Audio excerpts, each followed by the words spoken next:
It's time to chill out and get ready for a mediocre Q&A live stream. If you're old enough, grab yourself your favorite adult beverage, and if you're not, stick with apple juice. Put your feet up and relax. If you have any questions, feel free to ask them in the chat. And now let's cue up the intro music.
Yo, how's it going, everybody? Hopefully you guys are doing well and you guys can hear me okay. I was kind of playing with some audio on my mixer, so I'm sure you guys would tell me if it wasn't good. My name is Chris. I'm an HVACR service tech here in Southern California. I'm going to start with this little intro. I make videos on YouTube to share the little bit of knowledge that I have. I certainly don't know everything, and sometimes I can even be a real big idiot, too, when it comes to things I do. I do these live streams Monday evenings. Obviously, I'm assuming that you know what I'm doing here because you found this live stream, but regardless, I do these live streams, again, just to kind of answer questions. So if you guys have questions within the live stream, please feel free to ask them. Throw them all in caps lock. So you got to turn capital letters on, and then that way it helps myself and the moderators to kind of see the comments. If I don't answer your question, feel free to keep answering it or asking it over and over again until someone tells you to stop, okay? If I miss your question, or you'd rather send it to me, send me an email to hvacrvideos@gmail.com, and I will try to get to your question there too, okay? So we're all going through this all over the world. This virus is a nightmare. Just going to kind of start off because I know there's a million questions about that, so I'm going to cover this real quick. So here in Southern California, we are dead slow, okay? My work that I do is 99% restaurants. And they are just dead. It's kind of scary. I even read an article yesterday that said that Logan's Roadhouse is completely closing permanently. That's crazy. I have one of those around here. I don't do work for them, but I have one around here, and it just sucks, man. Now, whether or not the article that I read was accurate or factual, I don't know, but the article actually read that they fired the CFO, the chief financial officer, and the CEO, chief executive officer, because apparently they were paying bills without asking the board. That is scary to think that, okay? I go through that too because we do a lot of chain restaurant work, and oftentimes people can be sometimes 60 days late on paying bills, sometimes 90 days late. It just depends. And so when that money's out there, it's kind of scary. You know, you really got to keep tabs on it. in the situation like this, if if you happen, again, I don't know if any of that stuff is true. That's just what I had read in an article. And we know that the media can oftentimes report the false information. So I very well could be talking out my ass right now about Logan's Roadhouse, but that does suck. Okay. They're not a big chain out here in California. Like I said, I only know of one in my area, but I know that they have a few in the Midwest and stuff. And that just sucks, man. This is affecting everybody. As far as work, I've been dead. I had a service call today. I have like 2 or 3 service calls over the next, like tomorrow. We'll see. The problem with service calls for me is I don't have any staff. Okay, all my guys are sitting at home. That we told them to collect unemployment because we just don't have the work for them. And and then the restaurants, they've all got like modified hours, so they're not getting there until late. And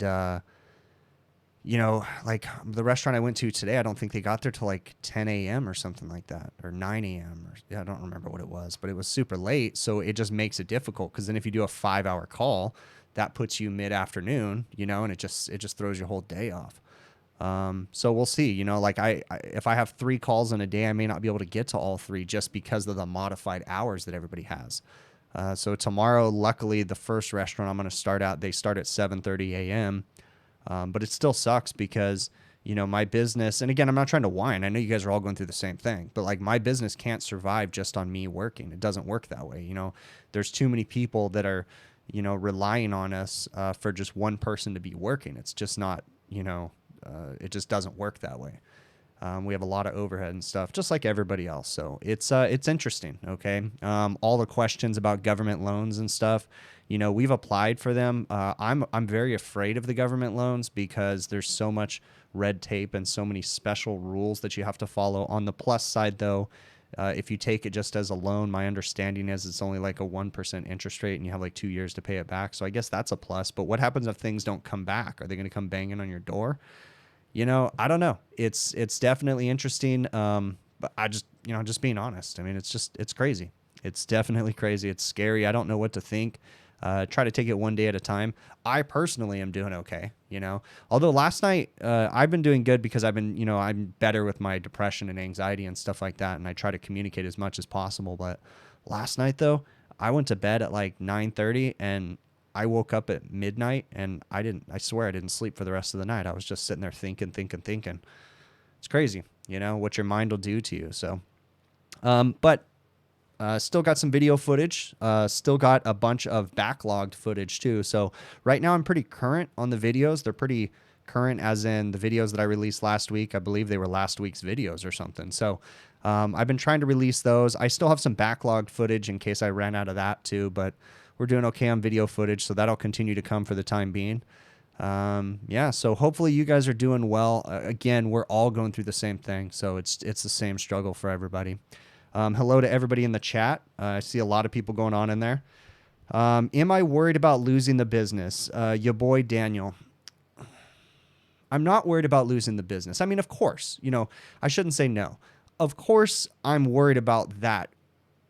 I do know that I will be okay because, forbid something happened to the business, forbid that we decided that, we didn't want to do it, or who knows? I mean, but that is not anywhere in the plans right now. We're going to struggle through this and we're going to make it through. But I would be okay. I mean, I could go work for someone, I mean, but what hurts me is the people that rely on me. The office staff, the employees and different things like that. That's what, eats me at night. That's what I was sitting there thinking about last night as I was laying there. How many people depend on, the business. And so, yeah, I mean, but I'm going to struggle through it. And, it's not just me. I work with my dad too. My dad doesn't work in the field anymore, but I mean, we talk about it all the time and we're going to make it through this, but it's definitely going to be a struggle. But we're just one day at a time. That's all I can do. So, see a lot of cool people in the chat. Definitely, hopefully I didn't miss too much going on. If you posted something, say it again. Do I record every job I do and keep it up? Gaming for Life asked that question. So no, I don't necessarily record every job. It really depends on the call and the situation. There's actually I have this hard drive full of footage that I can't use of videos that I have recorded. And, I realized that either I totally, recorded with background music in the background or something, and it's just too hard to edit. And then sometimes it's just not the right situation. You know, if we've got a busy kitchen and they need me out of their way and I don't have time to stop for 10 seconds and turn on my camera, you know, then I just have to work through it. So I would say I probably record 60% of my service calls on average. Now, right now, with everything being the way that it is, the restaurants are super slow, so it's really easy. There's like minimal cooks in the kitchen. It's not very busy. The only thing I have to worry about is people playing background music. So, right on. Let me see. What type of company did I do a call on? Large chain, local restaurant. Timothy, I did a large chain. I'd say 99% of my work is large chain restaurants. So I don't do a lot of mom and pop restaurants. All right. Let's see what else. Okay, I'm going to get you know what? Great question. So I don't know how to Fespinoza 287. I don't know if that's how you say that name, but it says, am I going to review my taco friendly face mask on my new channel? So that's funny you bring that up, because I was thinking about that, right? So on my Instagram and on my Facebook, I released a silly video because the other day I walked out and my wife and my daughters were trying to make face masks with cloth. And I had this brilliant idea that I was just going to go get a pair of chonies, and I cut them up and I put them on my head with the pee-pee hole like right at my mouth. And I said, it's really cool because you can eat tacos through the pee-pee hole. I got a bunch of feedback for that, right? And people are like, why would you do that? This is supposed to be a videos channel. Why, you know, people sending me messages and different things like that. Okay, I'm going to answer this one simple way, because it's my channel and I'm going to do whatever the hell I want on my channel. I'm not owned by anybody.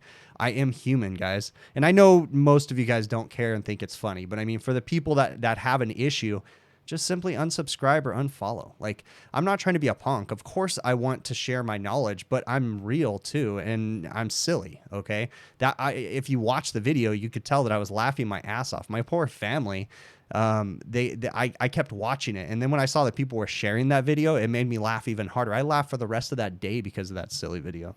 So, but yeah, I'm gonna keep doing stuff like that because that's me, right? I'm not some cardboard person that just works. I mean, every once in a while I'm silly too, and I'm gonna keep doing that stuff because nobody's gonna tell me what to do with my channel. So please make a Patreon for footage. Please make a patron for footage that is that other 40%. Please make a patron. I don't know what you mean by that, Gaming for Life. You mean make a Patreon page? I don't. I have a Patreon page. I don't understand what you're saying there. I mean, I guess I can maybe save that footage or do like B-roll footage or something like that. Yeah, I guess I could do something like that, or make it unlisted videos or something. I don't know. I guess I'm always open to suggestions. If you guys have suggestions on things, I mean, don't be a dick about it, you know. But if you have suggestions on things I could do with the channel, I'm not necessarily going to listen to everything, but send me an email. I'm always, you know, willing to listen. So. Let's see. Yeah. All right. Okay. So I'm going to get to my list of things to talk about. Remember, if you know, I go off on these tangents and things. So questions, keep posting them in there, keep putting them in caps lock. I'm going to get to this. So the last two videos that I released, the first one was titled One Thing Leads to Another, and it was a pan chiller. It was a Hvacr pan chiller that the customer had called me out on, and that was a pretty cool one, right? Because I kind of ran into some struggles with it. The electrical ended up being too short. I ended up having to run new electrical, or not run, but I had to do some interesting repairs to the electrical to get it to seal up right. And the one thing, whenever I release those videos, you really get to see the people that really have no idea what restaurants look like. Because I get a lot of feedback like, oh my gosh, that restaurant is disgusting. Oh my gosh, that's the dirtiest box ever. You must not work in restaurants very much, because that was a pretty damn clean pan chiller. I don't work in disgusting restaurants. So if you think that was disgusting, you got something coming to you if you go work in a breakfast diner or something, because man, those things are nasty. Or a Asian food restaurant that's a small mom and pop that doesn't take care. Not all of them, but some of them, man, they're disgusting. So, but I mean, that it just makes me laugh because that really isn't that dirty. But I kind of shared a few tips in that video of my troubleshooting process, and you know, as I'm always just trying to share the little bit of knowledge that I have, that's what I'm trying to get across to you, is that mindset that I have. I don't know everything, but I just have a mindset that makes me curious and want to figure things out. So I constantly am looking and thinking, okay, how could this have happened? What, you know, what kind of things happen. And one thing led to another on that one, right? So we had a fan motor. So I started there, had to fix the fan motor first. Then it led to, as I was doing it, I noticed that it wasn't getting cold in the cold rail. Temperature controller issue, right? And then it led to, after I did that, it still wasn't working. And it's not like I'm throwing parts at it. I mean, I was attacking it with logic in my head, knowing how this box should work. And then I went to the roof and found that the compressor was off on overload. I very easily could have just cooled down the compressor and started it up and walked away. But big picture diagnosis, right? Why did the compressor shut off on overload? And then knowing the sequence of operation, I went through the logic in my head and said, wait a minute, tested the pressure control and found that it wasn't working right. So, potentially saved a compressor, or at least gave it a little bit more life, that way it can last a little bit longer. Okay. So that big picture mindset, that's like my mantra. I really, really want to push that to everybody. Because, you can be a mediocre service tech like myself, but have that big picture mantra or mindset and be that much better because you're just stopping to think. And again, you have to be careful with the big picture mindset though, too. Like I mentioned in the video, you have to bring it up to the manager. You have to keep them in the loop. You can't just go off on a tangent or a wild goose chase for 7 hours and then come to them with a $10,000 bill. Like, you have to keep them in the loop, educating the customer, keeping your service manager in the loop, your dispatcher, whoever, the entire time. Okay. Next thing, and I'm going to ignore the chat for a few more minutes, and I'm going to get to my next topic that I want to talk about. The next video that I released was the no power to the cook drawers. And that was another really interesting one. Okay. Super simple. Ended up being an electrician problem. The unit had a bad breaker, but I'm curious. I like to investigate things. Okay. And I like to kind of figure things out and dig into them. It was very easy for me to say there's 70 volts going to the box, call the electrician. Done. I could have been done, but instead, I helped the electrician out, right? I had the manager call the electrician. I talked to him. I said, hey, here's what I'm finding. And I talked in logical terms so that way he could understand and he knew that I wasn't just some dumbass, right? I was giving him good information to prepare him for that call. I said, hey, can I text you some pictures? Here's the circuit breaker. This is what you're going to need. So that way he was prepared, okay? Again, thinking about the next guy constantly, right? The electrician, that had nothing to do with me. It didn't matter. I mean, I could have just billed and moved on, right? But instead, I went the extra mile thinking about the electrician because I would appreciate if someone did that for me. So therefore, I did it for the electrician too, trying to help him along so that way he was a little bit more prepared and didn't get out there and, end up having to drive all around the world to try to find that circuit breaker, okay? So always trying to think about the next guy is the most important things, in hopes that, of course, I'm going to be a little selfish here and say that I always hope that I'm going to be the next guy that they call out, right? Whether it be an electrician, yeah, that's not my thing, but I'm cleaning up my job site, labeling everything for the next guy in hopes that it's going to be me. But even if it's not, I'm still trying to help out the next guy, right? I always think of it like someone's going to come behind me and try to talk shit. So that way I can be prepared and have everything ready. So that way I don't give them any fuel, right? If it is another service company. So always try to treat things that way. That's the best advice I can give to anybody. So,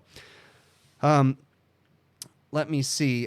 Dion, you said the electrical on those cook's drawers looks scary. As fuck is what you said. But, yeah, I mean, it's not scary to me, but I mean, the breaker was definitely sketch, I wasn't about to reset that breaker. And that's another thing I'll talk about too. On the cook's drawers, why didn't I just reset the breaker, right? Because maybe it would have reset, but maybe it wouldn't have, right? And they still had equipment running. Their pizza oven happened to be on that panel. And the pizza oven was still working at this time. So had I shut it down, I don't know when the electrician was going to get there. Yeah, in theory, I probably should have shut down the entire panel, but the restaurant still needed to operate. So I didn't touch anything. I just observed, took some measurements and said, I know my equipment was shut off, and left it at that. And I told the electrician that, so, again, keeping the customer in the loop the entire time. Okay.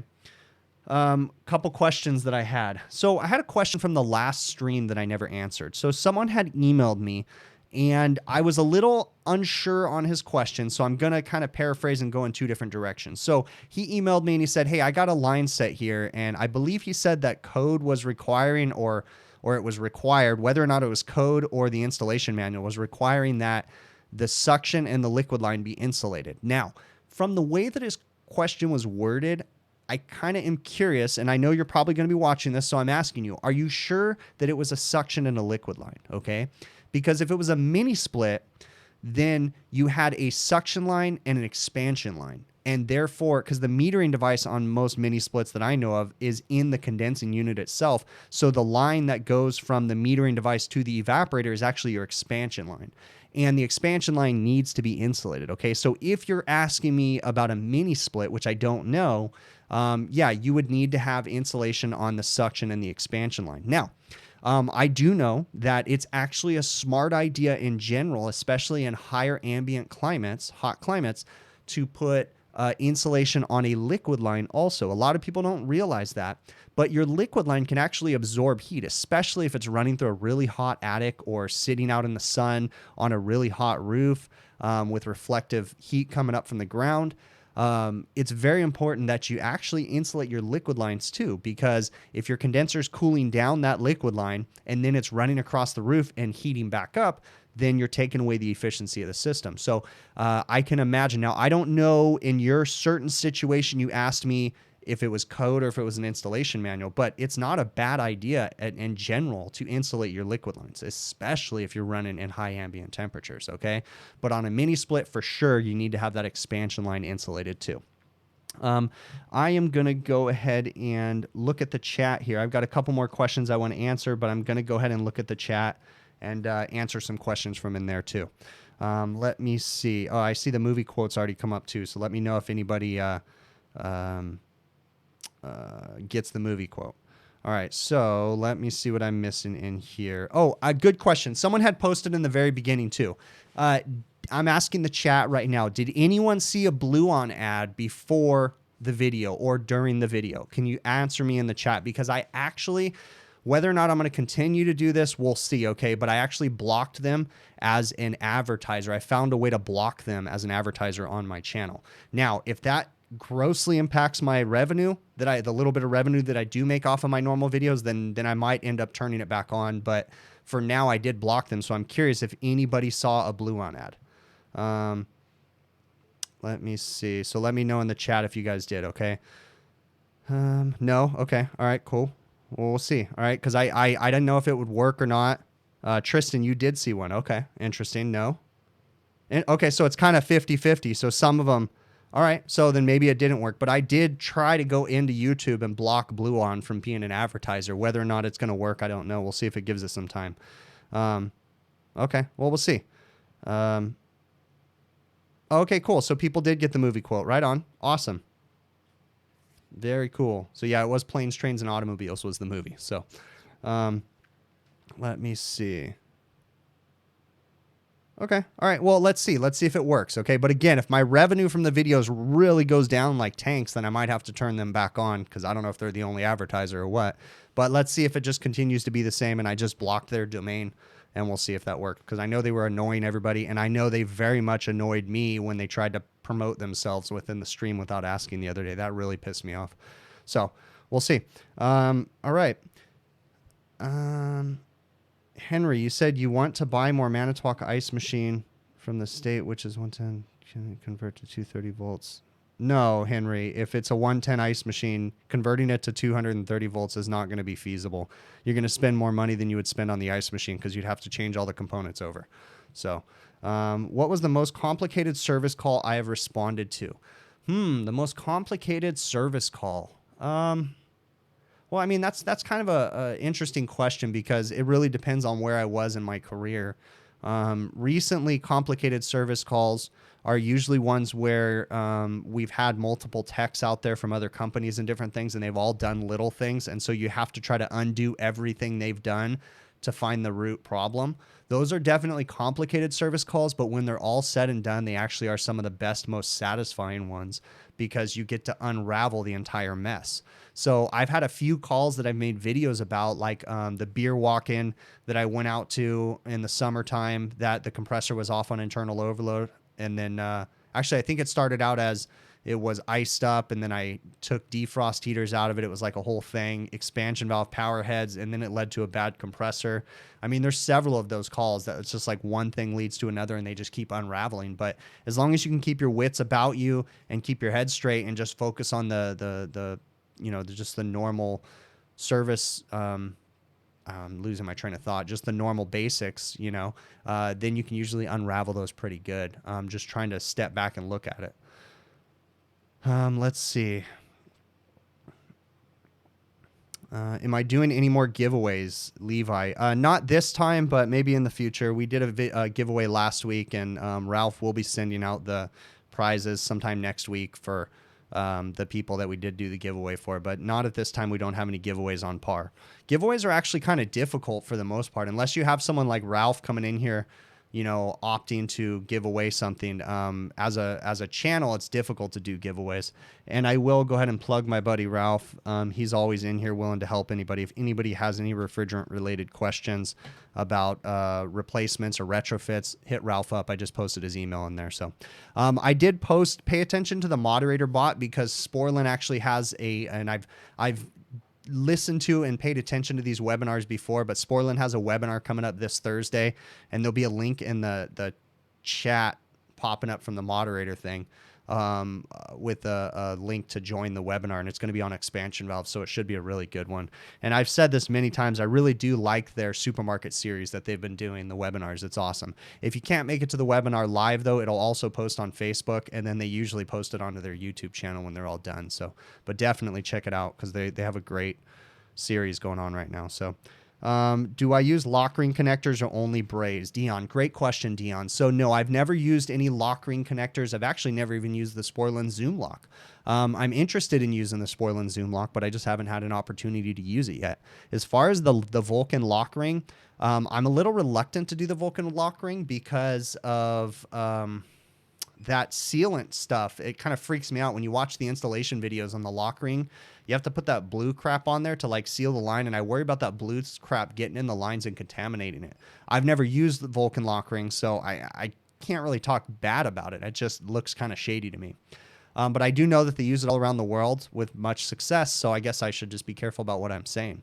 But great question, because I had one on my list of things to talk about too, where someone was asking me about Stay-Brite 8 and why I didn't use Stay-Brite 8. I've actually had a couple questions recently about this. So Stay-Brite 8 is a low temperature solder that you use, and it's supposed to have real good adhesion to the copper lines, and it's supposed to be able to withhold really high pressures, really high temperatures. Honestly, I've never used it. I can't really talk too much crap about it. I will say that I've fixed a lot of leaks on low temp solders, which basically is Stay-Brite 8. Over time, I haven't had very good luck with. I've never used it, but I've had a lot of manufacturers. Cold Zone, which is owned by Russell Refrigeration, used to solder their distributors on the brass distributors. Or actually, they used to solder the expansion valve to the bell housing of the distributor, and we would have those leak all the time, always on the solder. So that really gave me like a sour taste in my mouth about the low temp solder. So I stick to 15% Silphos on copper to copper and 56% silver solder on any dissimilar metals anytime. So I'm always brazing with an oxyacetylene rig. And yeah, silver solder or Silphos, 15% Silphos, and that's all I use. I don't use any of the low temp stuff. So just my personal preference. I mean, some people swear by the stuff, the low temp stuff. I just don't use it. So let's see. Seeing what I'm missing. Okay, I'm going to go ahead and get to a couple more questions that I have on here right now. So someone had asked me why, and this was in relation to my video where I had a walk-in freezer that I said there was some sort of a restriction in the evaporator coil, thinking it was an oil-logged coil. And I mentioned that there was no P-trap on that coil, and he was asking me, why would I need to use a P-trap? Well, on a refrigeration system, one of the biggest issues that we have is if oil was to ever make it out of the compressor, and oil will actually naturally travel with most refrigerants, and if oil gets stuck in the evaporator coil, it's actually rather easy for oil to get stuck in an evaporator coil, especially when a condensing unit is higher than the evaporator. So the condensing unit might be mounted up on the roof and the evaporator down in the restaurant. And in that situation, if you have any really low superheat issues where you're flooding the compressor, you can wash the oil out of the compressor, and other things can cause it too, but that oil can get stuck other parts of the system. So we typically follow proper piping practices, right, when we're piping things with reducing risers and different stuff like that. But you also want to try to install P-traps and suction line risers on the roof as much as possible. Now, a P-trap essentially speeds up the velocity of the refrigerant, and it basically tries to sweep the oil up with the refrigerant if you have a P-trap on there. You like my little hand gesture there, right? Like raising my hand. So P-traps are typically on there for better oil return is what we use them for, okay? Now, there's best practices to say that, you know, anything over 10 feet above the evaporator or whatever it is. But in general, you should always have a suction line or a P-trap on an evaporator where the condensing unit is above. Even if it's on top of the walk-in, put a P-trap on it. It's an extra $30, you know. Just put it on there and be done with it, and then it solves any problems. Any question about potentially having an issue later on down the line. So let me see what else. I'm kind of marking off some things because I always put stuff on my list and then I forget to talk about them. So Adam had asked me to discuss the changes that manufacturers make to compressors. So Adam had asked me in general that he went out to change a compressor, and he, again, according to him, the manufacturer shipped out a different compressor. So here's the question about that, okay? And he went to go install it, and the discharge line was smaller and the suction line was smaller. Now, I have had that happen. But you need to be careful, okay? So oftentimes compressors will change. You know, Copeland stops making a certain compressor, Bristol stops making a certain compressor, Tecumseh stops making a certain compressor, and there's a retrofit, right? They change to another one. You got to be very careful, though, who you're trusting when they say this is the correct compressor. Now, I'm not saying that you're never going to see a situation where the new correct compressor might have a smaller discharge line and a smaller suction line, because that does exist and it does happen. But you need to be careful who you trust. Now, if it's just a supply house, just the counter guy saying, yeah, this compressor will be fine, well, that doesn't work for me. Fine is not good enough. I need to know, does the manufacturer recommend this compressor as a replacement? So, for instance, Copeland, they have a great ecosystem of apps, right? They have pressure temperature charts. They have compressor service apps. So the Copeland mobile app is an amazing app. They have online product data on Copeland's website, and within their apps, they have a cross-reference app. So, and you can also do it within the Copeland mobile app. But basically, you can input a compressor model number, and they will tell you what the appropriate cross-reference compressors are. That's the best way if you're going to do any kind of a replacement. So if something seems odd, you need to start doing some footwork of yourself. So if I get a compressor like that and I notice this is visually different, first I'm going to start by calling the supply house, and I'm going to say, hey, you gave me a different compressor. Is this what it's supposed to be? And then I'll ask them to read me model numbers. And then I myself will go to the manufacturer's website and start doing some research. Tecumseh has stuff like that too, cross-reference information. So you always want to double check, okay? Not saying that every supply house guy doesn't know what he's talking about, but when someone says, this one drives me nuts. When I call a supply house and they say, yeah, this one should be fine.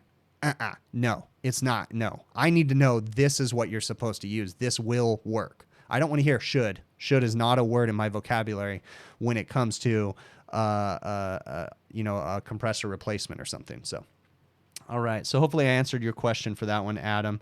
In general, and let me cross that one off my list of things to talk about. I'm going to go back to the chat and see if I'm missing out on anything. Okay, Mr. V Cappuccino, you said you've seen me talk about average temp over ambient on walk-ins. Would that work on residential units any? So very good question. I actually just had this discussion in a online classroom that I was doing with a educator friend of mine. So condensing temp over ambient. What is condensing temp over ambient? Well, that is a condenser TD is what it is essentially, okay? So it's outdoor ambient compared to the condensing temp, okay? And it's the difference between the two. So same thing as an evaporator TD, all right? You have suction line saturation temp, suction saturation temp, evaporator temp compared to box temp. That's your evaporator TD, okay? And essentially it's a metric of measuring a performance of the equipment, okay? So condensing temp over ambient is a rule of thumb You have to be very careful about using condensing temp over ambient. So there's an old school rule of thumb for old 8-SEER equipment, right? I just saw a super chat. Tommy, thank you very much for that super chat. I really, really appreciate it, man. And I will get to your question here in just a minute. Don't let me forget to answer your question. Okay, Tommy, I'm going to go ahead and finish what I thought I was talking about. And I actually lost my train of thought here. Oh, okay, there we go. Condensing temp over ambient. So there's a really old school rule of thumb on old 8-SEER R22 fixed orifice metering devices. And that was that you could take your condensing temp over ambient. You could take your outdoor ambient and you could find your, you could add 30 degrees to it. And then you could, that 30-degree number should be what your condensing temp is inside the box, your saturation temperature of the condenser, okay? Now, you have to be very careful with that, okay? Newer equipment changes. You still can use a condensing temp over ambient, but you have to know how the equipment was sized properly, okay? The manufacturer actually specs that information. So if you have a microchannel unit with like a 25 SEER condensing unit, well, your condensing temp over ambient, the condenser TD, might be 15 degrees. I mean, it just depends on how the manufacturer spec'd it out. Sometimes the manufacturers might give you that information, but you need to be very careful about diagnosing equipment and or charging equipment using condensing temp over ambient because it's not always a set in stone number, right? Manufacturers do different things. So you got to be very careful about that. You can also have compressors that have 2 stages. You can have all kinds of weird things that can affect that. So you got to be very careful about using rules of thumb. But there is some interesting ones that I kind of go by as a guideline in my head. But in general, when you're charging equipment, you need to follow manufacturer's guidelines. You need to look at what they say to do as far as refrigerant charge goes, and then dial it in with your superheat and or lately these days your subcooling, right? Because we don't see very much fixed orifice metering devices anymore. So you're typically going to be paying attention to your subcooling. So hopefully I answered your question there, buddy. All right, let me get to your question here, Tommy. Again, thanks so much for that super chat. So did I ever think I would grow to have a following that I currently have, and what are my current goals for my channel right now? Tommy, I'm going to make this super easy and super simple. Honestly, I really don't have a goal for my channel. This growth that happened to my channel is super awesome, and I'm super thankful and super humbled by it, but I really didn't try for this other than sharing it in some Facebook groups. That's it. That's all I did. I'm just trying to share the little bit of knowledge that I have. Okay. So I don't have this big giant goal to become this giant YouTuber or anything like. Of course, the bigger my channel gets, of course, the more ad revenue I get from it and things like that. I'm not going to lie about that. Like I genuinely do make a couple bucks from this, but that is not why I do these videos. And I think I hope that I do a good job of expressing that I'm going to do these videos the way that I want to do them. And I genuinely don't try. And for instance, again, these live streams don't benefit me very much at all, right? I don't make any AdSense on them, barely anything. And in fact, they actually hurt my channel. But I like these live streams because they serve a purpose. So they're not there to make revenue, right? But as far as the channel, because these live streams get very low views, right? Typically like 2,000 or 3,000, and I think like 2,000 views to 2,500 views is what a live stream usually gets. But then you go to another video that gets 16,000 views or something, right? And if you go from up, down, up, down, up, down, it messes with the algorithm. Versus if I had nothing but videos, my views would be high all the time, then YouTube would promote my stuff. But I genuinely don't care because these live streams are here for a reason, right? The live streams serve a purpose of me not staring at my phone 24/7, ignoring my family. I've made a deal with my family that, hey, I come into my office Monday evenings, and I still stare at my phone too much, but I come into my office Monday evenings and I spend 3-4 hours, right? I spend an hour and a half on the live stream and a couple hours prepping and emailing people and answering questions. So as far as what my goals are for the channel, I genuinely don't have a goal. I'm just trying to share the knowledge that I have, and whatever growth comes from it, then so be it. But as long as people are watching and as long as people are commenting, I'm going to keep making these videos. The moment that, people aren't interested in them, then so be it. I'll move on. It's no big deal. But I genuinely just want to share the little bit of knowledge that I have. And that's the only real goal that I have with this channel. So hopefully that makes sense and I didn't make myself seem like a big asshole. All right. Can a higher RPM... Adam asks, can a higher RPM and horsepower for compressor motor increase the refrigerant pressure and remove more heat? Adam, that's kind of a... I mean, sure, if a compressor, no, Adam, that's kind of a hard question to answer, dude. Send me an email, okay? All right. There's a lot. That's a really loaded question. So, let's see. No blue on questions. I don't mind about blue on questions, guys, and I'll cover it right now too. I have nothing against the product Blue On. I've never used it, so I can't talk crap about it. I've heard some things about it, but again, I don't listen to just what one person or two people or three people tell me. I also form my own opinions. And genuinely, I'm going to be honest with you. I'm probably not going to use Blue On unless someone really makes me use it because of the way that they pissed me off. Now, here's what Blue On did to irritate me. And again, this just shows you I'm stabbing myself in the back for giving them the finger basically. But Blue On had been emailing me multiple times and I've been blowing them off because I didn't really want to work with them. They're not really what I want to go with my channel. And then they started targeting the last live stream, and they did this to my buddy Zach too on his stream where they came in. And I believe they actually used to be a sponsor of his. But anyways, I saw them come in and try to advertise within his chat, and he got on them. Well, the other day, the last live stream, I think, we were in here, and Justin, my moderator, caught it really quick because he was in Zach's thing too. Blue On came in here and tried to advertise and say, hey, try our app and that kind of stuff. Without asking me. And that really pissed me off. And I'm the kind of person, to be honest with you, it's probably a fault of mine. But when someone does something like that was extremely rude of them, to try to advertise themselves without asking. And in all honesty, I give people free advertisement all the time, but they got to be polite about it. But anyways, they came in here and they pissed me off. And so I'm done. I won't ever work with them because of that. Like, that was just ridiculous. So yeah, it is. But I got nothing bad to say about their product in general. I've never used it. So I don't mind people talking about it. I'm sure people are curious because they're blowing up YouTube, right? They have some hefty money basically coming into there. They have some celebrities. They have big giant air conditioning contractor that put a bunch of money into there. And then they have a venture capital company, I think. So they've got some serious money coming into there. So good for them. Just not my cup of tea. So all right, how many more Lego sets do I have other than those 3 on the shelf, the Backyard Redneck? Those are actually my daughter's. My daughter loves the Lego. She hasn't been in the Lego phase lately, but she built those 3 for me. She's got a crap ton of them. I'm always looking for a new car to buy. I was at the Lego store recently, and they have a few things, but just, haven't bought one yet. So if something else came out that I really, really liked, I'd be very interested in it. I'd really like a late 60s Camaro if they had one, but I've only seen the Mustang that they have. I haven't seen a late 60s Camaro, but anyways. All right, let's see what else we got. All right, I'm going to get to my list of things to talk about. So, another Adam had asked me if I always use digital gauges and would I want apprentices that are working with me to learn on compound manifolds versus digital manifolds?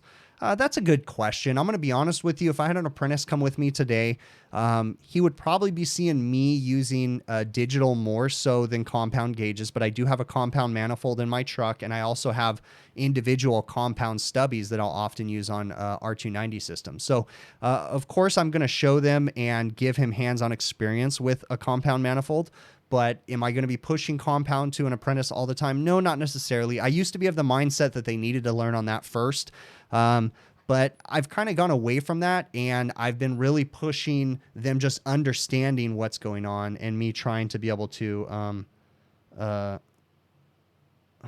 Oh, I'm sorry. A text message had come through, but yeah, I just want him to understand what's going on. So, I wouldn't necessarily, push him compound all the time. So, all right, I'm going to mark that off my list of things that I covered because I've been missing the things that people have been asking me to cover. So that's why I'm marking them off now. T-shirts. Someone had asked if I sell merch and would I consider selling merch. In the past, I've really spent a lot of money designing merch and ordering merch and coming up with T-shirts and hats and different things. And then I ran into a roadblock and I realized how difficult it was to sell merch. I've covered this before on my live streams. The last time that I did it, I talked about it on a live stream and I pretty much just said, hey, if you guys are interested in donating, go for it. If not, I'll send you a shirt either way. And I sent them out. Right now, I don't have any plans. I'd considered it just before the whole COVID thing, but because of that, I'm just kind of holding off on making any big purchases. But I've already designed a logo, spent a bunch of money on samples and different things, and then had a bunch of shirts. And what I ended up doing was taking them all to the AHR show with me this last year in Orlando and just handed them out to everybody that came up to me. So at this time, I don't have any more merch. I don't really plan on doing it. I mean, at some time in the future, maybe again, but it's just really difficult to try to sell shirts, and I can't give them away completely. Like, cause I mean, the last time I made a $2,000 purchase on shirts and then I gave them all away. Like, that was kind of a hit. I just kind of pushed it off as a marketing expense. Right.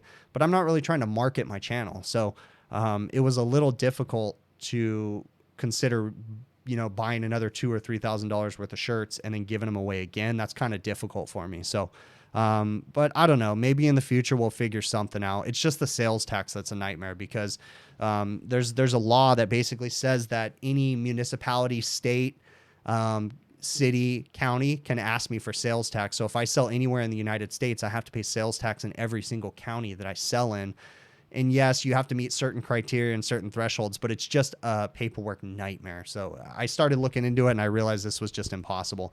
And before I get all the emails, Amazon doesn't do it for you. They just report who you owe the sales tax to when you go through these companies like Amazon and whoever else, you know, sells the shirts for you, different ones. You basically still have to file and pay the sales tax. So it's just a disaster. All right. Have I used R290 gauges? What do I recommend? Daniel Alvarado. I personally use the Fieldpiece Joblink probes. However, I will tell you that there currently is not a certification saying that the Fieldpiece Joblink probes are safe with R290. You have to make an educated decision. So don't go using them just because I said so. I use the Fieldpiece manifold or our Fieldpiece Joblink probes, and or I have a set of stubbies with just little ends on them, and I'll put those on too. I think I've shown them in videos many times. But there is not one digital gauge out there, whether that I know of, Testo, Fieldpiece, Sporlan Smart Pro R tools. I personally, now I could be incorrect, but I have not seen any documentation saying that anybody's smart probes are safe and approved for use with R290 or any hydrocarbon flammable refrigerant. Now, I use my Fieldpiece Joblink probes all day long. I've never had a problem, but it's just a matter of being safe and following proper practices. So, yeah, but I haven't used a manifold. I know that JB has one and different things. I haven't used that. I just use the normal compound gauges. Where can you get R290 training, Adam? You can get free R290 training. I mean, you can go to True Manufacturing. They have some YouTube videos. You can go to Delfield. They have some YouTube videos, but you're not going to find anything for free to get a certification. But there's technically no certification you have to work on R290. It's just a safety test, basically. You can buy it. You can do everything. I don't even think you technically don't even have to have an EPA certification to buy R290. I don't think. I could be wrong on that one, though. But RSCS is the best course out there. They have a hydrocarbon training. That's the most comprehensive one that there is. I've gone through that. I'm a member of my local RSCS chapter. If you guys aren't already RSCS members, I highly suggest you look into it. If you happen to be a student, they have student pricing. The last time I checked, the student pricing was like $52 a year. That was the last time I checked, and that was like a year ago. I can't see that price have gone up too much, so I would highly suggest you look into RSCS if you're a student. And if you're not a student, I think it's like $150 a year or something like that. It's really not that bad. So it's definitely worth it just for their manuals and different things you can have online. So has a YouTube channel, and he asked me a question. He said, after last night's show, Zach had John Pastorello and Ralph Wolf on his, and they had like a little debate about Nylog. Do I use Nylog? Yes, I do. Every single flare, I did a flare nut today. Every single flare that I do, I take Nylog. Before that, I would use oil, but now I use Nylog because Nylog is just POE oil. I take a drop of Nylog on the mating surface above the flare nut. So I lift the flare nut up. Just where the rim of the flare nut on the top, I put a drop of oil or Nylog, and then I put a drop of Nylog on the threads, and I tighten it up until my torque wrench elbow clicks, and then I'm good. So that is, I'm joking about my torque wrench elbow, but I'm kind of not. I highly suggest that you guys use a proper torque wrench when you're tightening down flares, okay? I do not use a torque wrench, and I'm sure someday it's going to bite me in the ass, but I've done flares, and I swear there's a little click thing in my elbow, and I know exactly when it's the right tightness. The biggest thing about a flare, and they said this on the stream last night on Zach's channel, and John Passarello actually said this, and I actually have a little bit to add to this. Now, I have a theory.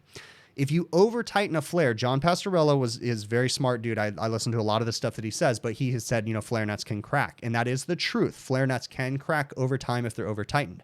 But another thing, in my opinion, that happens on flare nuts is if they're over tightened, they actually untwist themselves. Over time, they'll back themselves off. So you got to get a flare nut to the perfect tension and not too tight, or it'll back itself off later. So it may not leak now, but you'll come back 2 days later and it'll be loose, and you'll be like, what the hell? Well, you know, expansion and contraction, and the flare nut backed itself off. But yes, I do use Nylog, and I'm very proud to use it. I have no problem with it. There's other manufacturers like Hoshizaki ice machines. They say don't use any lubricants. Well, no, they only want you to use their lubricant on the flare nuts, and they send this POE oil basically, but I still use Nylog. I like to use Nylog. So Nylog is not a thread sealant though. Okay. Nylog is there just to lubricate the threads, so that way everything goes on nice and tight. In the past though, you know, 10 years ago, for the very first part of my career, I used Blue Death, Leak Lock, the blue stuff. Never had a problem with it. I realized where there could be a problem, and I realized why all these manufacturers made rules about putting thread sealants and different things on there is because some people get silly and start squirting that crap in the lines, and they just go crazy with it, okay? For the beginning part of my career, I used Leak Lock or Blue Death for most of my career and never had a problem, because I knew you just put a drop on there and you tightened it down and you never had a problem. But if you goober it on there, sure. Now, Nylog, right? Do I squirt Nylog in the refrigeration lines? Hell no. I'm not going to squirt it in the lines. I just put enough on there. So hopefully that answers that one. Can I work on R600 without EPA certifications? R600 is just isobutane. Yeah. Well, I don't know. I don't know for sure. It's the same as R290 though. So I'm pretty sure you don't have to have a certification for that, but don't quote me. I'm just some stupid guy on YouTube. Research and find out. All right. Let's see who else is in here. Hey, Curtis, how you doing, bud? Air Oasis Mechanical. Let's see. Then Chris is Ralph, right when he says the product does not mix with the oil. Nah, I'm not Ralph. All right. How to start an HVACR business. That's an interesting one. Send me an email on that one, Otis, okay? Because that's, I'll come up with a thing on that one next, okay? So send me an email and I'll answer that one on the next question, the next thing. LM Silva, I've had nuts back off, dude. When people tighten them on too much, man, I've had them back off. But that's just me. So, you know, I'm not talking like loose with your fingers. I'm talking that you tighten it and then you come back and it's leaking and it's like you just tighten it and it stops leaking again. I've had that happen a lot. Where I've really had that happen is we don't see it very much anymore, but on walk-in freezers, people used to flare on the expansion valves on walk-in freezers a lot. And if you over tighten those ones, yeah, and if any water or moisture got underneath that when you were tightening it down too, the moisture will crack the freaking flare nut off too. If you have moisture underneath there and you tighten it down, when it freezes in there, it'll pop that flare nut right off. All right, I'm going to look right here on my list of things that I missed, and hopefully I'm answering your guys' questions efficiently. Again, if I'm missing anything, keep posting it in the chat. I answered that question about the insulation. Let me cover that one off my list, and let me see what else we got. Interesting one. I had Adam, who actually lives in Hungary, had asked me why we use single wire. And he was specifically mentioning on my exhaust fan videos where I have seal tight conduit, liquid tight flex conduit. And he says that he notices that the wires inside the conduit are single wires. Why am I not using like a cord or an SO cord or Romex or something like that? Well, we have certain codes here, Adam, that basically tells us that certain wires potentially could overheat within a conduit. So if you have Romex, you're not really allowed to run Romex within a seal tight conduit in the fear that the wires are going to overheat. So that's why we don't, that's why we use like THHN stranded wire in a conduit. Individually we have a white one, a black one, whatever you're using, right?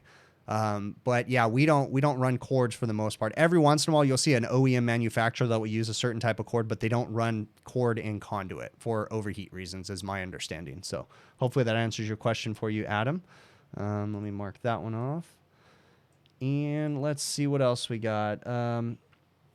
Great one. Whitney has a dilemma. He's a new apprentice, and he had actually asked me this on the last live stream, and I didn't get to it, so I'm going to answer it now. So he's a new apprentice, and he wants to know how to approach this certain situation. So as he started working with the new company, he noticed that the person that he's working with often doesn't follow proper practices. For instance, he doesn't purge with nitrogen when he's brazing.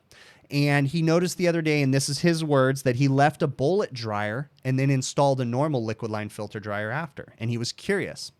So he wants to know how he should approach this situation. So first and foremost, Whitney, what I'm going to tell you is you have to do what's best for you and your family. But I need you to be careful. As an apprentice, oftentimes there's things in your head that you learn in school that you think are set, you know, the right way to do it, and there's no other way. I'm going to make something completely clear and honest.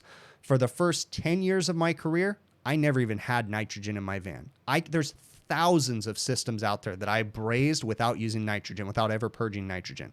Was it proper practices? No. But are the systems still working to this day? Yes. Okay. I push and preach for people to use nitrogen when they're brazing now because I've gotten a lot smarter and wiser.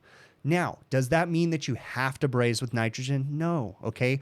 There's going to be repercussions if you don't, especially if you work on bigger and bigger systems. But I work on systems all day long where it's not practical to use nitrogen. And I'm not saying that it's right. No, of course, proper practices says you have to use nitrogen. Okay.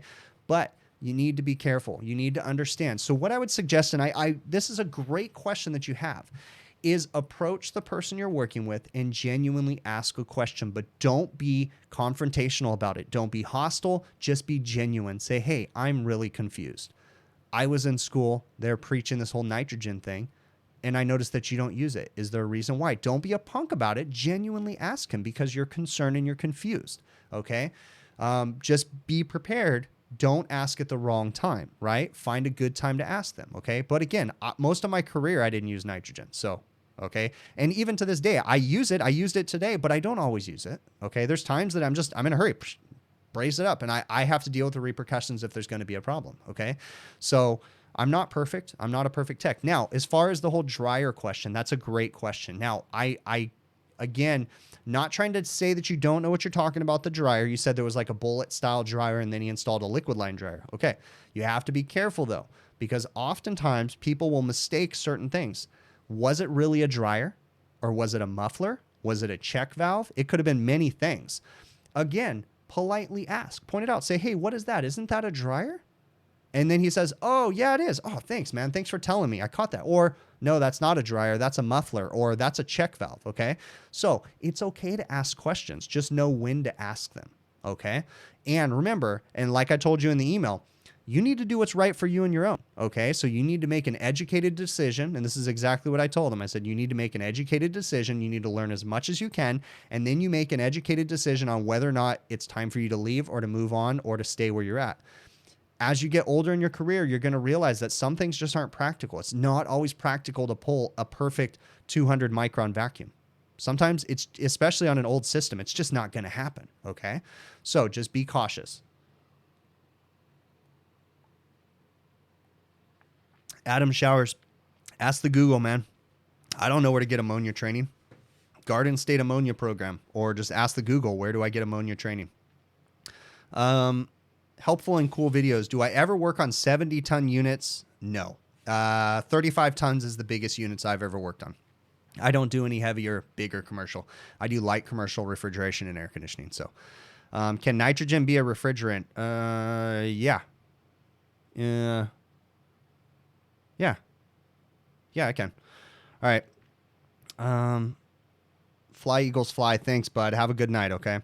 What does a muffler look like? A muffler looks like a copper spun dryer, or it can look like a filter dryer too. Depends on who makes it. So, nitrogen is for vegans. That's right. Hey, my wife is semi-vegan, so, you know, but hey, I'm not though. Don't worry about that. I'm still, you know, red meat eater for sure. All right, let's see what else. What am I missing here? I got some VFDs behind me. Yes, I do. So I have an idea.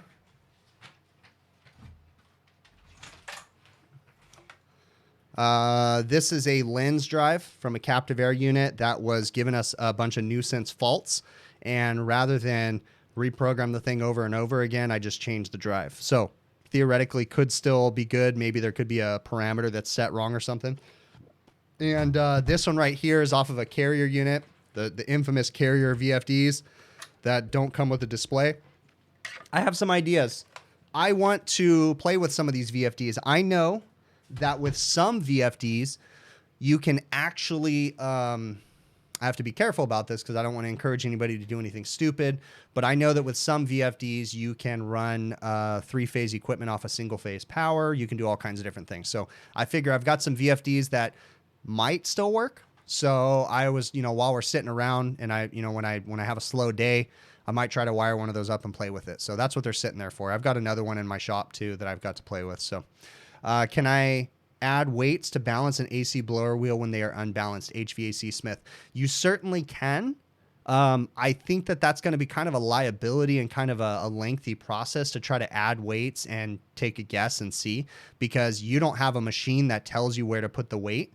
So you got to be careful about that kind of stuff. But I mean, sure. Yeah. I mean, if someone had enough time, they could sit there and run a blower wheel, put a weight on it, see if it fixes it, take it off, put it somewhere else until you get it out, balanced correctly. But most of the time, I'm going to be honest with you. If you have a blower wheel that's out of balance and it hasn't lost a weight, there's something wrong with the blower wheel. And putting a weight on it to try to balance it out, they're so cheap that you might as well just change the blower wheel. So, all right.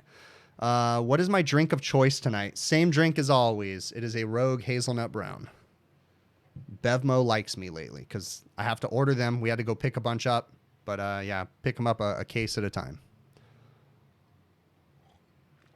Let's see what else. Core removal tool recommendations.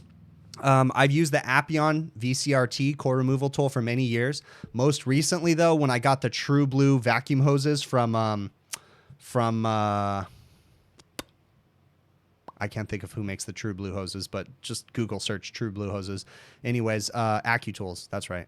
Yeah. Anyways, they come with a vacuum core removal tool that specially made. It's a Yellow Jacket one, but it's not the same that you can go buy at the supply house. It's actually made just for AccuTools, and I've been using that. The one that comes with the True Blue hoses is what I've been using for my core removal tool. But there's nothing wrong with the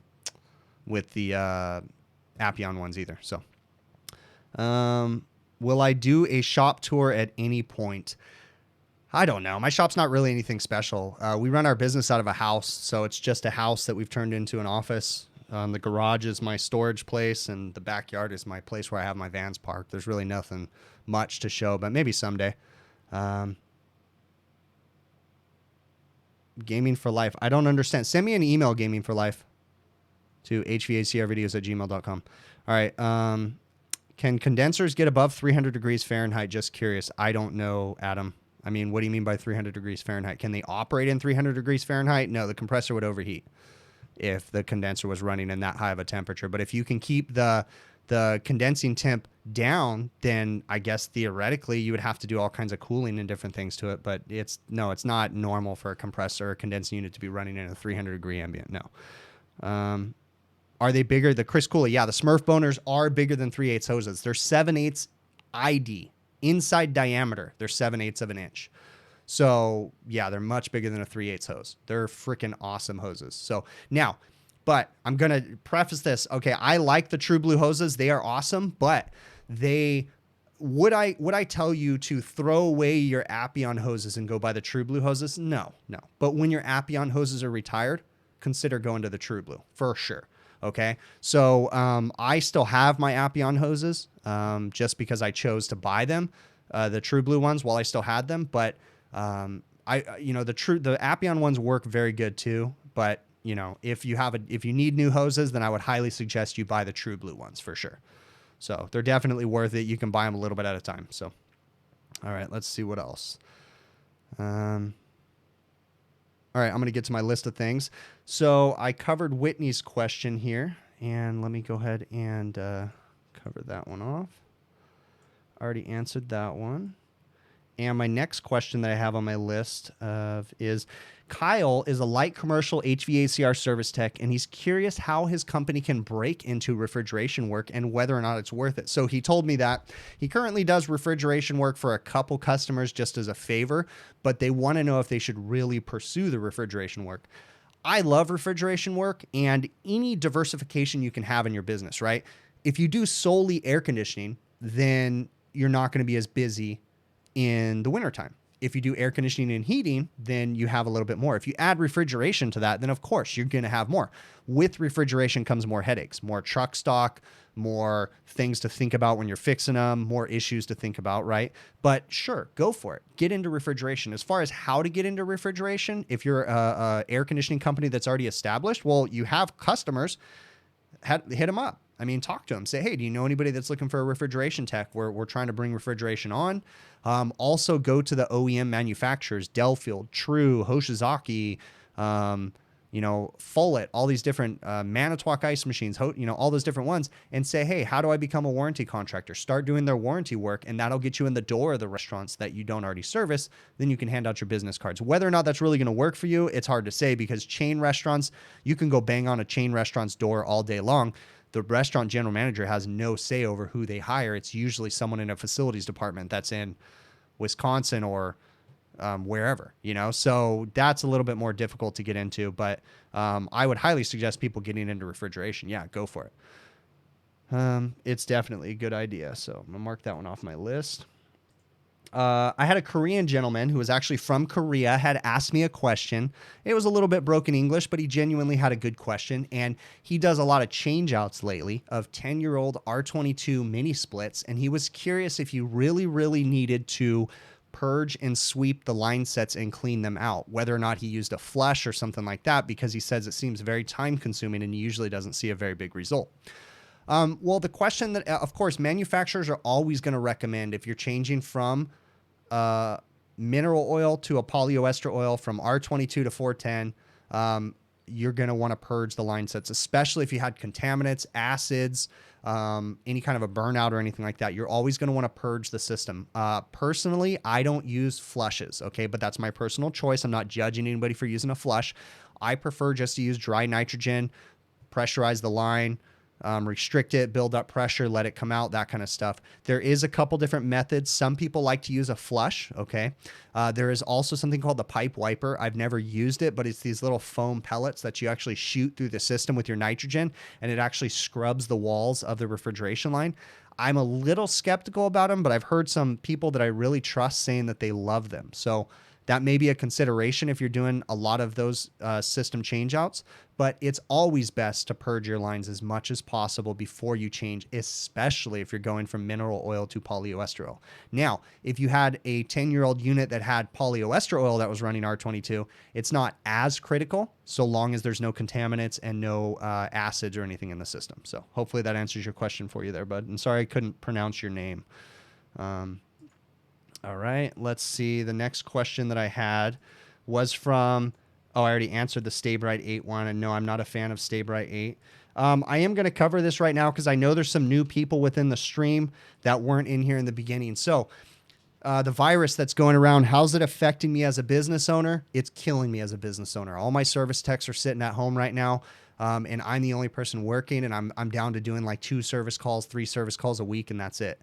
My business cannot survive just on me alone working because we have too much overhead. We have too many office people. I work with my dad, partners, and it's just too difficult. So we are struggling right now. And I know a lot of people are asking this. That's why I'm covering this. We've applied for some of the government assistance loan. I'm also very skeptical about the government assistance loans because there's a lot of red tape and things you have to follow. So we are just trying our best to survive and keep our head above water.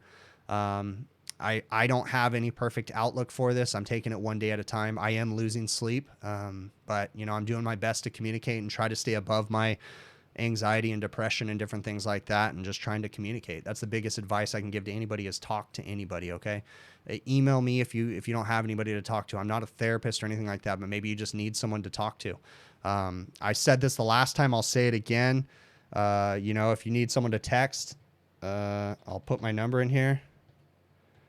Yeah, feel free to send me a text. I can't promise that I'll answer it right away. I put it in the chat right now. But, you know, if you just need someone to talk to, just to vent or hear, send me a text message. I'll read it for sure. Whether or not I'll be able to respond, I try to, okay?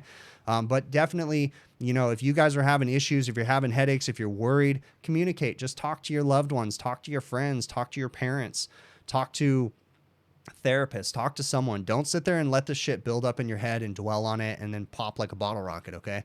You know, talk about this stuff. Get it out. Bottling shit up is not good for you, okay? I also did mention that Sporlan has a webinar coming out on Thursday. I threw a link in the Nightbot moderators posting the link in there, so pay attention to the little Streamlabs moderator, and it has a link to Sporlan's webinar that's going to be on Thursday. It's TXV, so definitely check it out. They usually have some really cool supermarket webinars. So when am I bringing my dad on for a guest on the live stream? That's an interesting question. I don't know if my dad is really interested in coming on. I'll bring it up to him one time. I don't think he really has any interest in coming on, though. Most people are intimidated. Even my wife is kind of intimidated. Like, I ask her if she wants to come on the live streams, and she's just not really into it. She's done the videos with me, but not really into the live stream. So, really good topic. So Isaiah had asked me a question. In the midst of everything that's going on, he was a little frustrated that his boss told him that he had to use his vacation time, you know, while everything was going down. And, you know, Kyle, or Isaiah, I can't say whether or not, you know, that's right or that's wrong, but I can say that as a business owner, this is a horrible time. And I told all of our guys to use their vacation time, like use it up. That way, you know, you've got some pay coming in.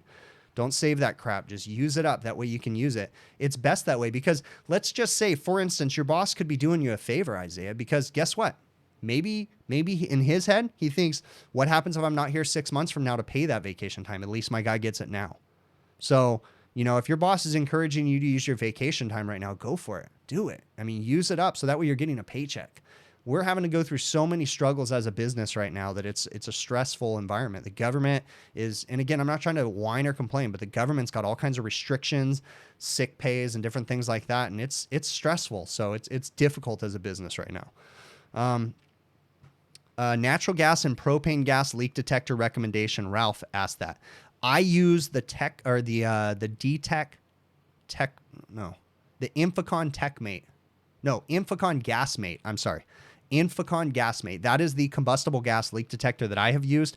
I personally have not had a problem with it. It's done me well. I use it for R290. I have not used it for natural gas, but it'll work fine for natural gas. Big Blue is another great thing, the refrigeration technologies liquid stuff.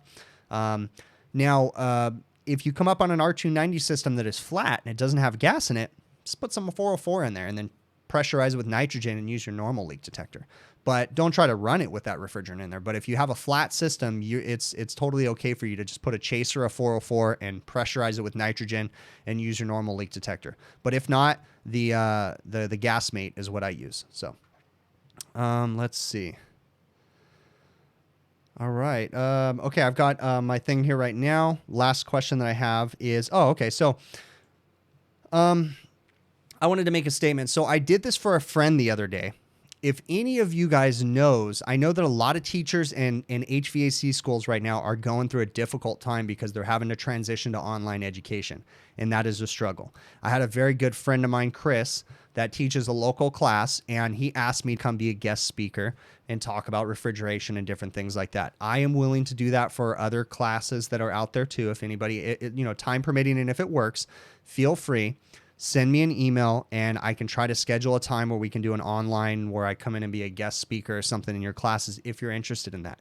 On the flip side, I am also looking to potentially do some online educating of my own, not necessarily through a website or anything like that, but if any teachers or schools are looking for any part-time online educators, I've always wanted to do it and I've always been too busy. Well, I think right now is the perfect time because my work's kind of slow right now anyways. So if anybody out there wants to work with me to become an actual educator with their school or something like that, I'm totally willing to. Or if you just want me to be a guest speaker, feel free to reach out to me, hvacrvideos@gmail.com. Or if you know anybody that's looking for a guest speaker or anything like that, feel free to reach out to me. I don't mind doing it for different companies and different stuff like that.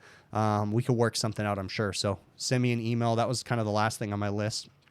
Would I only recommend Fieldpiece, or are there other brands that I don't mind? I'm not set in stone on Fieldpiece for everything. I like Fieldpiece for their manifolds and their smart probes, but I also have been using the Sporlan Smart Pro R wireless probes lately. So I've been using those. I haven't done I think they're in a couple videos. I don't know if I've shown them to any of the videos with you guys, but they'll be coming up.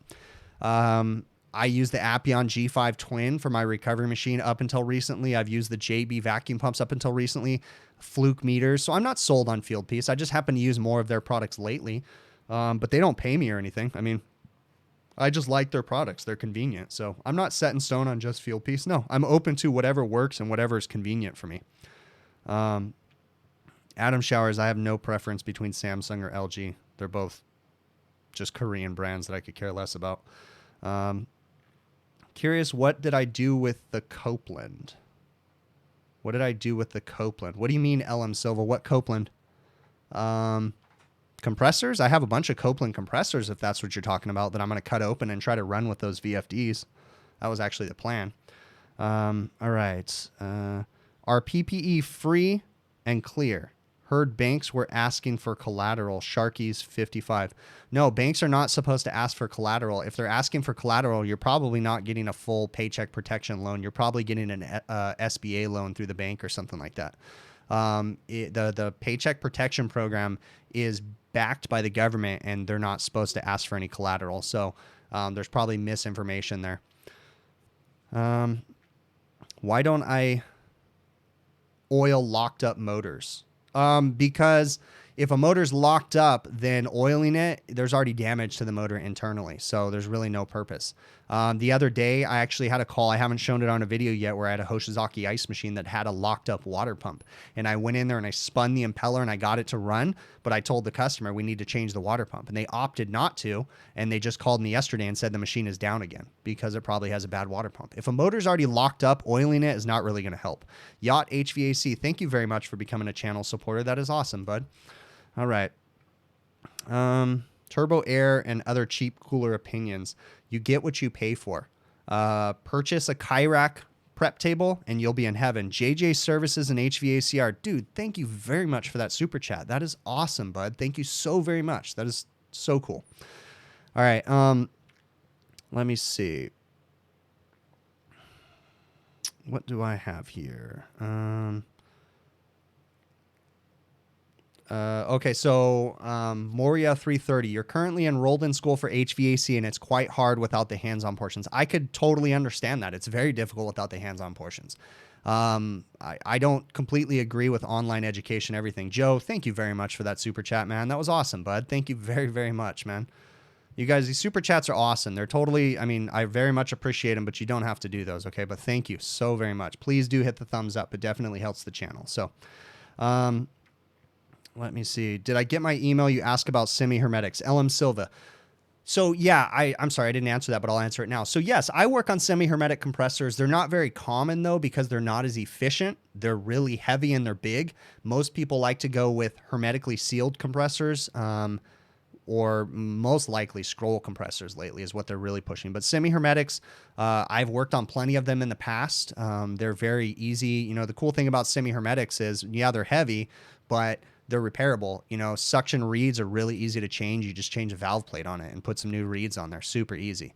So yeah, I like the semi-hermetics. It's just, they're just not very efficient anymore. So most people go away from them. So, have I used the Sporlan Smart Pro R tools yet? Yes, I have. I've been using them. I've used them about 4 times now. So far, so good. I haven't really done a range test on them, but I've used them just working on my small reach-ins and different things like that. And I've had good success. I have nothing bad to say about them.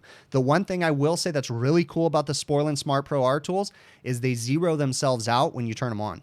So the field piece probes, oftentimes, and I'm sure there's some logical reason as to why this happens. But on the field piece probes, when you turn them on, they'll often read like -2 psi or +2 psi when you haven't had them connected to anything. The Sporlan ones, so far, every time I've used them, they're always zeroed out at atmospheric pressure, and I don't have to zero them out or anything like that. So that's one good thing for the Sporlan Smart Pro Rs that I love so far.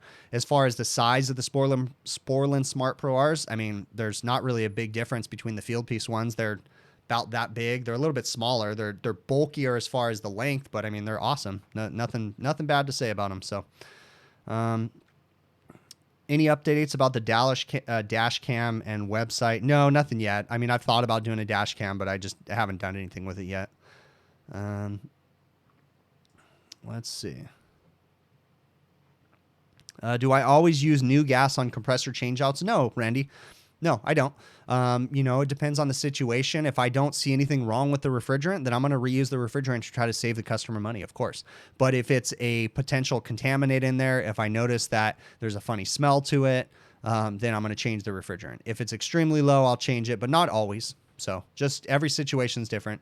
Bluon is always sneaking in my ads. Do I plan on giving it a shot one day? HVACR novice. No. I have nothing bad to say about Bluon, but because of all the crap that they've been pissing me off with their promotions and stuff, no, I really don't have any intentions on trying Bluon at this point.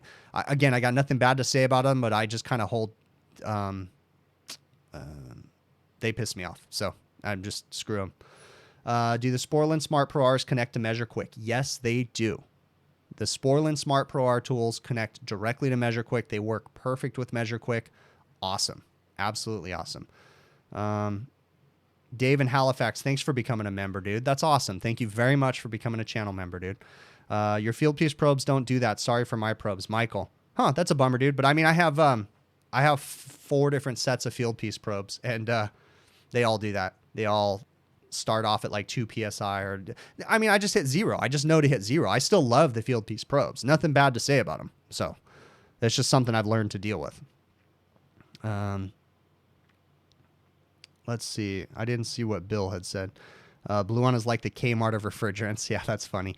You know, I shame on Bluon, right? Because they just piss me off. To be honest with you, I give free promotion to people all the time. You know, Field Piece, all the Appion, all these different people, AccuTools. Those people don't pay me nothing, and I give them promotion all the time because I like their product. I probably would have given Bluon promotion too, but when they went around me and they started posting in my chat and promoting themselves without asking, they pissed me off. And then I saw them do that actually before mine and Zach's stream, and that pissed me off too. So, you know, I hold a grudge. Yeah, I hold a grudge, and it's probably not something good, but yeah, they pissed me off, so I'm done with them. So go pound sand. Yeah, there's the Sporlan webinar link right now, guys. The Streamlabs thing just posted it, so please go check that out. It's definitely great. Pick and Save. Wow, Bill. Pick and Save. That dates us for sure, if any of you guys remember Pick and Save. Yep, I remember that growing up. All right, let's see what else I went. Yeah, guys, if you got questions, throw them, type them in caps lock, okay? Let me see. All right.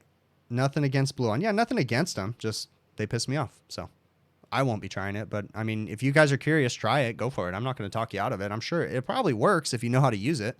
They have a cool app. I'll give them that much. But I just don't like them going around me trying to promote themselves. So on the rebuild blower video, why didn't I just replace it versus rebuild?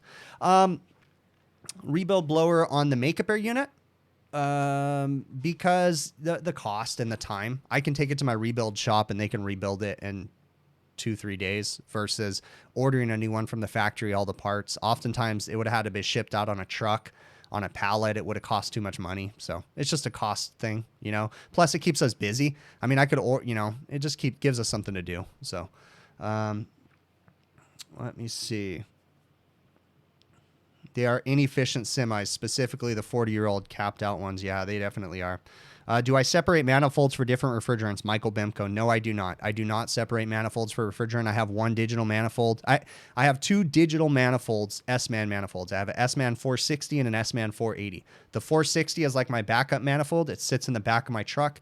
It never gets taken out. The S-Man 480 is used on every different refrigerant. I'm not worried about cross-contamination or any of that crap. I don't really buy into that. Do I use pressure enthalpy charts in the field? Not very often in the field, no.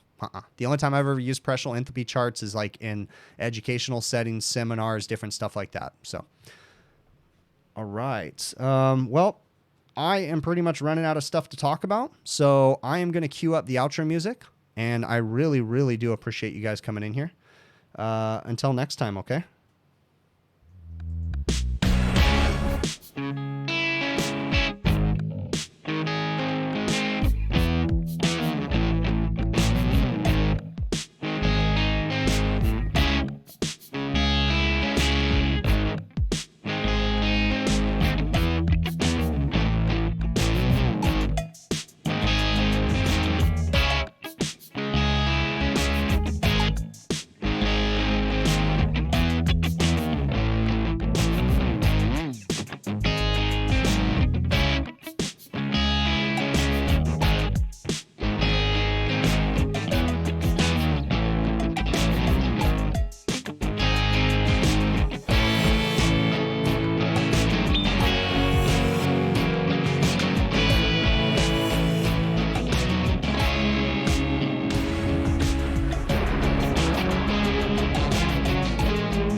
I guess this is kind of like a silly thing. I'll just keep doing this because I actually still have some beer. This is actually my first beer. I never even finished a whole beer on this thing. So kind of a silly thing to come back in here, but we'll do so. So what else you guys got? See how many people we dropped out yeah, we lost about 80 people dropped out, but still quite a few people. There's still like 220 people. I'm sure some of you are still dropping out, but what else is up? What other questions you guys got?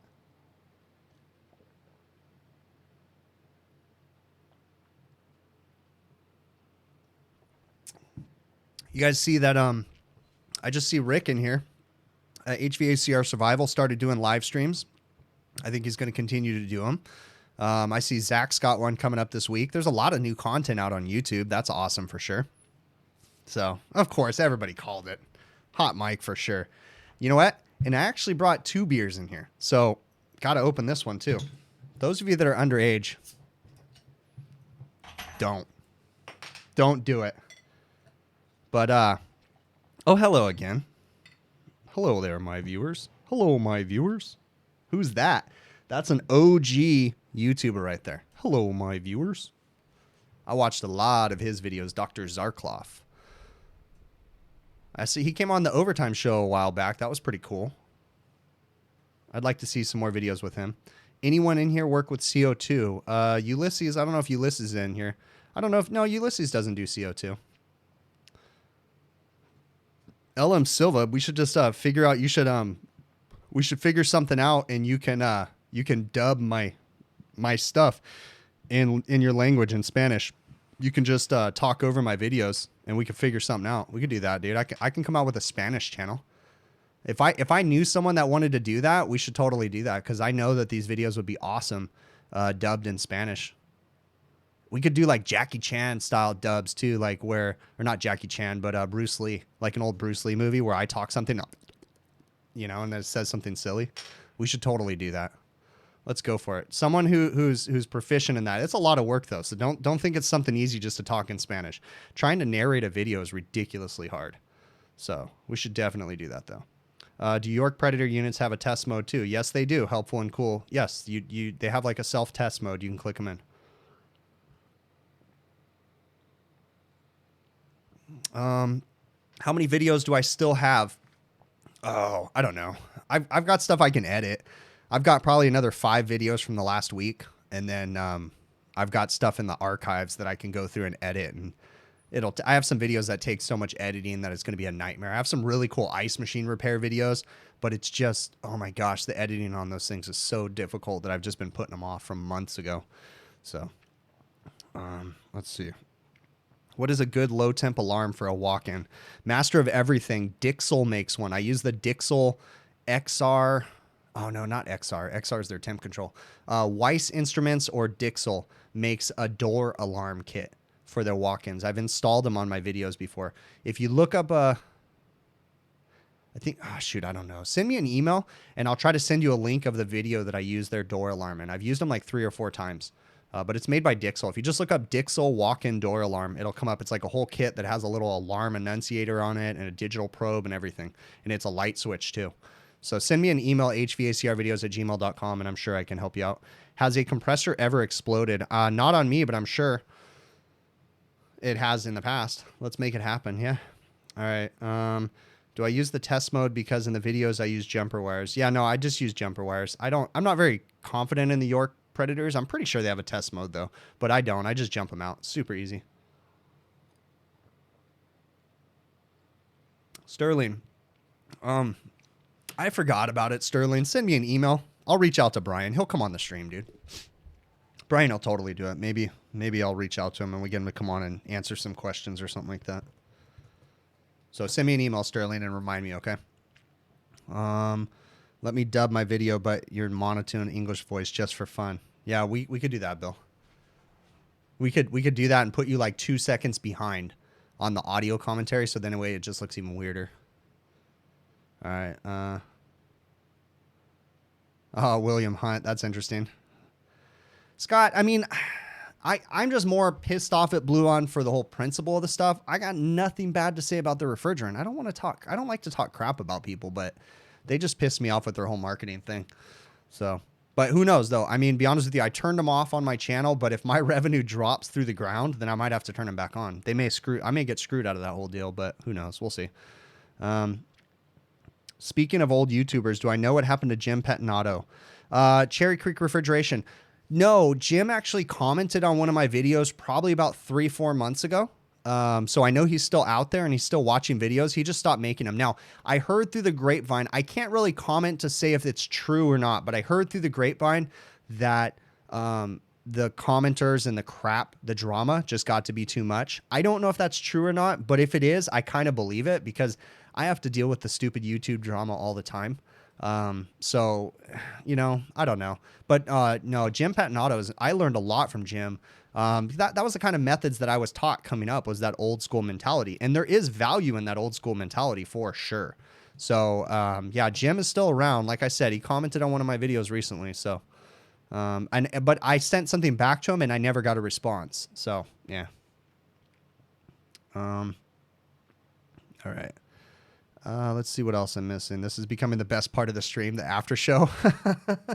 You actually look at the chat dropped down, or the viewers dropped down to like 160 or 150, and then it came back up to like 180 or something like that. And we broke a record tonight on the stream because the highest that I saw it was 307 people. I've never seen it with that many people before. Usually I've only seen like 260, 270. So we broke that, but I'm sure it's just because everybody's bored at home.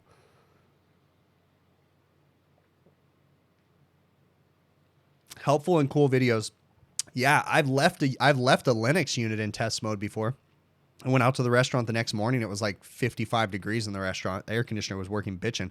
And I always thought on the Linux units that the test mode was supposed to time out after so much time. I don't know if there was something wrong with that unit or if it was it was like an M17 or an M16 board and it was in test mode. Maybe the old ones didn't have that timeout feature, but I left it in test mode and it was like chilly in their dining room for sure. I've done that. I've never seen it on anything else other than the Linux though. HVAC Grandpa, you think that Blue On actually knows that I'm not happy with them? I'd be kind of curious. Well, I mean, they probably heard me say something. So I had a correspondence going where they were emailing me and I just didn't respond. So have I ever found a unit? Oh, no, I already answered that one. What's the worst thing that ever happened to me during my work? I fell off a ladder one time. That was an awakening moment. I was climbing up a ladder, one-handing it. I had my torch caddy in one hand and I was one-handing it. And I missed the top rung and I fell backwards. Luckily, I landed on, I went up through a caged back dock. So they had a chain link fence over the entire back dock, and I fell on the chain link fence. So I only fell about 12 feet, and I landed right on the chain link fence. So it was kind of like landing in a hammock. I was so lucky. That was an aha moment where I realized I needed to start roping stuff up and stop trying to be Superman and being in such a hurry. Because I was literally falling for like half a second or whatever, you know, but in that time I thought, oh my gosh, I don't have enough money saved up. I'm going to hurt myself. All this stuff's going to happen. So, Weaver maintenance. That is true. Chris. Oh, so you did talk to Jim Pettinato. Yeah, that sucks because he's such a wealth of knowledge out there. It's a bummer. I really wish he would come back. Just turn off the comments. Just come back and turn off the comments. But it's hard though, because, you know, as a YouTuber, you do look to the comments for encouragement. So it kind of sucks. It's a bummer because there's so much that can be learned from Jim. So much, you know, so much good information out there. And it's just a bummer. What's the funniest thing that ever happened on a job? I always think of this funny thing that way back when I was really young and I was like a nervous little kid, I was probably 22 or something like that. I had a waitress leave me notes. She used to leave me little love notes in my tool bag and I was embarrassed by it. So like I never acknowledged them. And every time I would go to that restaurant, there would be like a note in my tool bag. And that was an interesting one. That one still makes me laugh because... And then I was like, and I remember the manager one time asking me, you know, that person like wants your number. And I was like, I'm married. Like I was just always so like weirded out by that one. That would always make me laugh. I don't know. There's plenty of funny things. I'll have to think about that one. Do I want to come on HVAC overtime this week or next week? I'll come on, Adam. Send me an email, bud, or text me, dude. I'll come on anytime you want, man. It's all good, man. Anytime, bud. You guys over at Overtime, I'll come on there anytime you guys want. What's it like being in business with my dad, Joel? Lately, the last 5 years have been great. Previous to that, there was some pretty tough times when I was a stupid kid and I was being stubborn and thought my shit didn't stink. I'd say probably 10 years ago, 15 years ago, but I thought my shit didn't stink and I thought I was the best and, you know, I deserved everything. And that's when things were rough with my dad. But lately, me and my dad, we get along really well. We communicate. We're honest with each other. We got a good thing going. So things are going good working with my family. Now, I'm gaining viewers again. Oh, that's right. We're up to 200 viewers. That's funny. You guys, this is like the after part. I already ended the show and then I came back on. This is so funny. Good. Bill, you know what? Just to get you to watch Overtime, I will come on Overtime, Bill. Because I need Overtime to get one more viewer. So just because Bill's going to watch Overtime, I will come on for sure. So that's kind of creepy. That is creepy, dude. You had that's funny. Rick says he had a chick tell him that she was a dominatrix. That's creepy right there. Funny. All right. You mix Blue On into your protein shakes in the morning. That's funny. All right. All right, guys. Well, for real, I'm going to go ahead and end this because I need to go eat dinner. I really, really appreciate you guys all coming in here. If I missed anything, send me an email. You guys want me to guest speak, send me an email. Overtime, send me an email. I'll come on there. It's all good, man. Really, really appreciate you guys. Yeah, you just ask questions and finish the job. Right on, bud. All right, I'm going to go ahead and phase out of this. I'll cue up the outro music again. And for real, we will catch you guys on the next one, okay?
What was that?